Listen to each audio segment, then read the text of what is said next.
Hi everyone, and welcome back to my channel. My name is Hillary, for those of you who don't know me. I live in California, and so I'm a Disneyland local, Disney World lover. That is where I grew up loving and going to Disney World a lot more than Disneyland. But now that I live here, I kind of have exposure to Disneyland as well. I'm a Disney blogger. I have my own personal Disney blog, and it's called A Spoonful of Mickey. I have an Instagram account associated with my blog and just my travel agency business as well, and it's at A Spoonful of Mickey. So if you're not already following me, go and check that out. And I'm also a host for the Disneyland team of the Happiest Podcast on Earth, which is a podcast, obviously. If you haven't heard them, definitely go and check them out. Really, really awesome content. And I've also done some guest blog posts for the Happiest Podcast on Earth as well. So that's just a little bit about me. But really, I just want to dive into my Disney World trip review. I just got back a little over a week ago, and I've collected all of my thoughts, and I've written my blog post about it, and I've decided that I'm going to continue to write blog posts and, publish those for people who would rather read a blog post and, have it in front of them to read and to write notes on. But then I'm also going to be creating YouTube videos based off of that same content that I'm releasing in my blog posts. So this is just a way to cater to both audiences, those who like reading and those who like watching or listening to me talk. So this Disney World review is just going to be, it's going to be separated into two videos. The first video is going to go over the booking process, the wait times and crowd levels in the parks whenever I was there, and just COVID-19 and how the Disney parks, Disney World specifically, have been handling COVID-19 in the parks. The second video is going to be on my food highlights. So it's just going to give a general idea and just kind of listing the places that we went to, for whether it was for snacks or for meals, and merchandise and characters. So stay tuned for that second video. That'll be coming up. I'll probably post that in a few days. And then I also have a series coming up where I'm gonna go over each individual day that we spent in the parks and just give a deeper, more in-depth review of the wait times for that specific day, the characters that we saw or didn't see, the food that we ate, just give an honest review of restaurants that we went to and whether we'll go back or not, and all of that fun stuff. So if you're interested in seeing more of those videos and just a lot of more Disney content, please subscribe and hit the notifications bell so that you get notified whenever I post a new video. But that's pretty much it. That's just the boring intro. Now let's jump into the booking process. So this was a super last minute trip that we booked, and I actually went with one of my friends and one of my cousins, and we stayed at my friend's parents' timeshare, which was in a Marriott resort that was off Disney property, but it was only about a 15-minute drive away from the parks. So it really wasn't a bad drive.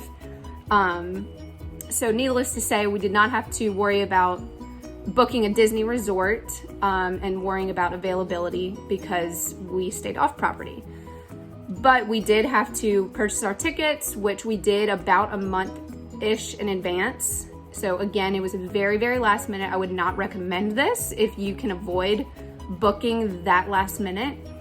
But we did book last minute, and thankfully we lucked out. We got all of the park reservations that we wanted, which, if you're not familiar with the Park Pass reservation system, that is a new system that Disney World has in place where you you reserve the park that you want to be in for specific days that you're there. So say on Monday, you want to go to Hollywood Studios. You have to purchase your ticket and have a ticket linked to your name for that Monday.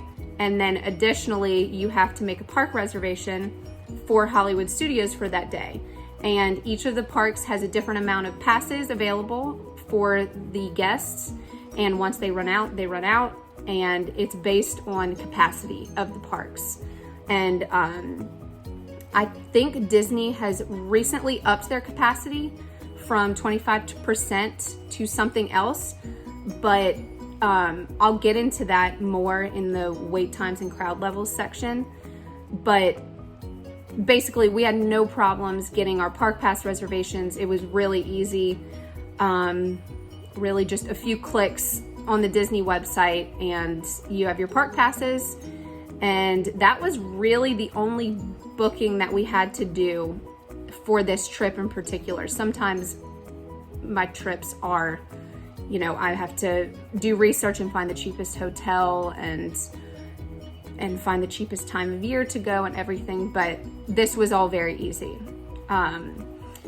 So that was the booking process. And then the wait times and crowd levels, like I said, you could definitely tell a difference this time. Whenever I've gone in previous years, really no matter what time of year I've gone in the past few years, it's pretty much been consistently crowded. Disney just, they can fit a lot of people and they obviously want the money. So they pack the people in. And so usually, there were people kind of on top of you, especially whenever you're all waiting for a parade or you're all rushing to get to that one attraction, like at the park opening. So this time that I went, it definitely was less crowded, but the queues were very, very misleading and deceiving.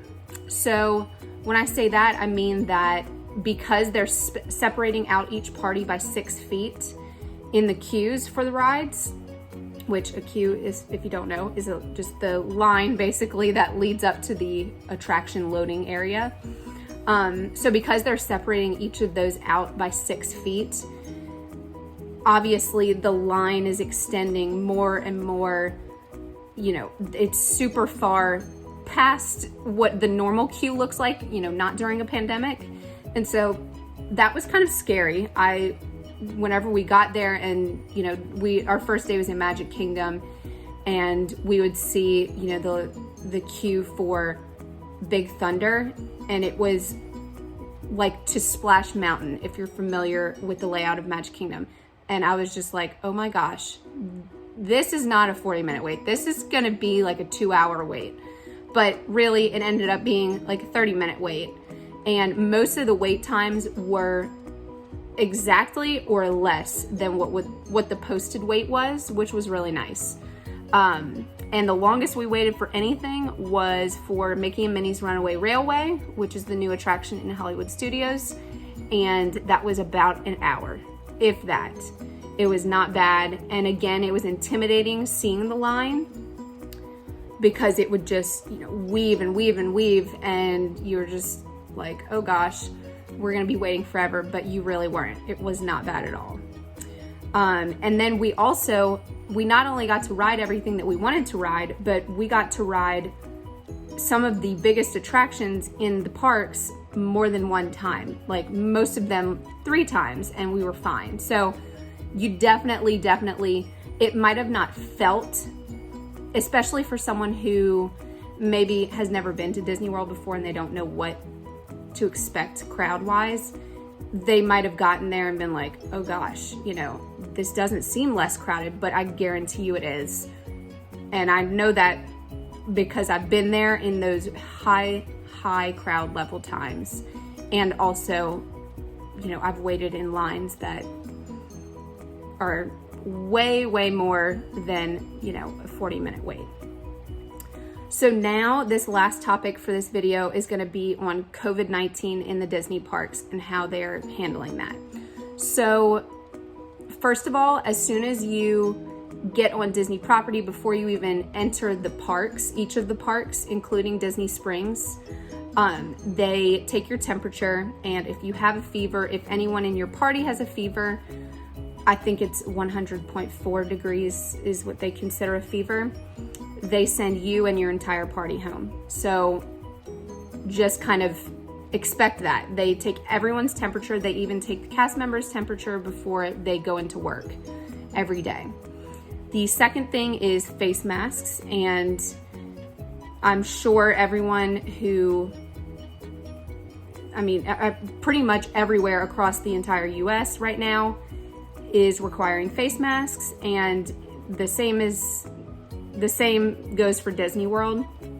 You are required to wear a face mask at all times, except for whenever you are sitting at a table at a restaurant. You have to still wear your face mask walking through the restaurant, but as soon as you sit down, you can take it off. At the relaxation zones, which are located throughout the parks, and you can also take them off whenever you are stationary and eating or drinking. So this does mean that you can't, walk and eat with your face mask off. You have to be stationary and eating or drinking. And they have cast members everywhere monitoring this and reminding guests, hey, you need to pull up your mask. And if you don't respect them or listen to them, they will kick you out of the parks. Now, like I said, the relaxation zones, those are areas of the park that are specific for, like, you can go in there, you can not be eating or drinking and take your mask off. So it's kind of just like a breather zone. And all the parties are still spaced out 6 feet. But again, it's an area where you can just cool off and just take a breather for a little bit. We didn't utilize any of the relaxation zones, but I did see them marked throughout the 4 parks. And my tip for just not getting overheated, because Florida gets super hot and it was so humid whenever I was there. I actually felt kind of sick one day, and I don't think the mask really helps, but I felt like heat exhaustion maybe. But whenever you're standing in line for a ride, if you're stopped, just take your bottle of water out and take a sip and then put your mask right back on. So it's really, really important to just stay hydrated, because those face masks can get very, very hot. So next up is pictures. And if you've seen any pictures from the parks recently, you've probably noticed that everyone should be wearing their masks in the pictures. So you cannot remove them for any picture unless you are sitting down at a restaurant, at a table. You can obviously take a picture without your mask on. Or if you're sitting down and stationary and eating in the parks, you can get someone to take a picture of you, I guess, if you want to like bite something or sip something. But they have cast members, again, located everywhere, especially in those picture spots where you would be tempted to take your mask off, like in front of Cinderella's castle or the Tree of Life. They have cast members out there and they're watching you, and they will tell you to pull your mask up. And I did see some people who were taking their masks off, and the cast members had to, tell them to put them up. But so that's one thing, is that, if you are going to the Disney park soon, you need to just realize that you will have to have your mask on for all pictures. And that includes attraction pictures, which those are usually taken on Rock and Roller Coaster, Tower of Terror, just any of the rides where you get a picture taken of yourself during the attraction and then it's sent to your phone, like your Disney app. Those pictures will not be sent to your phone if you take your mask off and smile or pose or do whatever for the picture. I don't know how they do it. They must have someone who is just going through the pictures and deleting any ones that, the party obviously did not follow the directions of keeping your mask on. But basically, if you want these pictures from the rides, leave your mask on. Okay, so now moving into attractions. So almost all attractions were open except for the shows that have not been brought back yet since since they've reopened Disney World. So that includes the Festival of the Lion King, Beauty and the Beast live on stage, Indiana Jones Epic Stunt Spectacular, and all of those shows. So other than that, all the attractions are still open, and the attractions themselves are the exact same. Nothing has changed in the rides at all. The only things that have changed are either in the queues leading up to the attraction or in the pre-shows, or I guess lack thereof, pre-shows.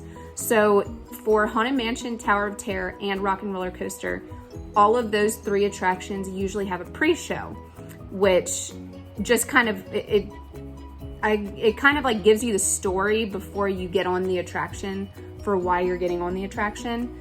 So that kind of sucks. I didn't like that. I didn't like having to just walk through the stretching room and not being able to like be in the stretching room before getting on the Haunted Mansion. But I understand why they can't do that. It's because they, would be putting a ton of people in a small space and not being able to space them out. So just keep that in mind. Don't be surprised if you get on Tower of Terror and there's no pre-show.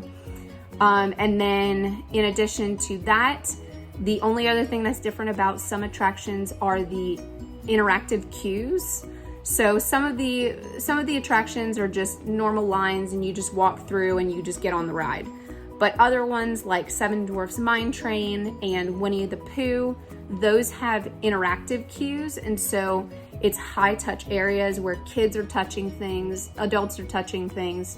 So those are currently roped off. You don't even pass by them to where you're tempted to touch them. But that's another thing that's different about attractions. But other than that, that's pretty much it.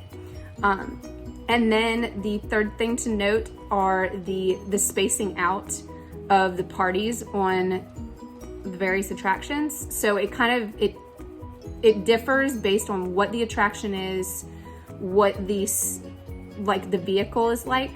So for instance, the roller coasters, they have parties spaced out by 2 rows. So they have a row of people and then 2 empty rows and then the next party.